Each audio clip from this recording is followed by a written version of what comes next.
Hey, welcome back, friends. So let me just throw this out there. When your teen gets quiet, what's the first thing that pops in your head? Most parents go, finally a break. No drama, no slammed doors, just blessed quiet. But here's the wild part. That silence, it's rarely ever about peace, right? Like for real, silence is protection. Teens are masters at using silence as a shield, hiding from judgment, disappointment, or even just that bone deep fear of letting you down. Man, I remember this one teen in my youth group. I should have seen the signs, always smiling at meetings, helping out, never any complaints. I just figured he was the easy one. But later I realized that silence, it was covering a whole battle. He was fighting stuff right under my nose, but because he wasn't loud or messy about it, I missed it. And I can't tell you how much that stuck with me. So, yeah, when your teen goes all quiet, it's less peace at last. And look, it's not that they're hiding from you because you're some big scary monster. Nah, sometimes they're just scared of letting you down. I had one teen tell me straight, if I open up, my parents will just judge me. So I stay quiet. Brutal, right? But honest.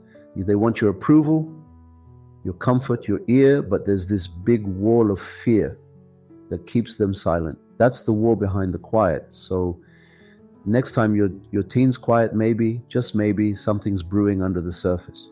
All right, so if silence isn't peace, how do we even know what's really going on? Teens don't always say, hey, I'm struggling over here. They show it in these tiny, sneaky ways. Emotional signs like suddenly they're pulling back or they've lost that spark. Mood swings, oh, absolutely. But then there's the behavioral stuff, sleeping all the time, not eating like they used to, hiding in their room, or grades dropping like a rock. And let's not act like the verbal clues don't cut deep. Sarcasm, those little jabs like I'm useless or nobody cares. That stuff's not just regular teen sass. Sometimes it's pain trying to leak out sideways. Then there's the stuff that's harder to spot, fake smiles, avoiding your eyes, hunched shoulders. Sometimes you don't want to see it, or maybe you're just too busy and it flies under the radar. I mean, I'll keep it real. Even I missed it, and I've been working with teens for decades. And don't even get me started on the spiritual signs. When a kid who used to love church now pulls away or suddenly finds a new crowd, that's a little flag. And pressures, man, these kids are carrying boulders on their backs. Gotta fit in, gotta be perfect on TikTok, gotta ace those exams. There was this student I knew, crazy good at trending TikTok dances, flawless online. But when we sat down, I could see it. She was anxious, just masking it under all that social media shine. Teens just want to survive, but that pressure, if we're not careful, it turns into silence. And then everything they're feeling just bottles up until it explodes out as depression, anxiety, rebellion, the works. Most times those signs were there all along, but they rush past us or get written off as just moody teen stuff. So look, what can we actually do? Because honestly, you don't have to be a mind reader, all right? It's not about catching every mood swing. It's about being present, showing up.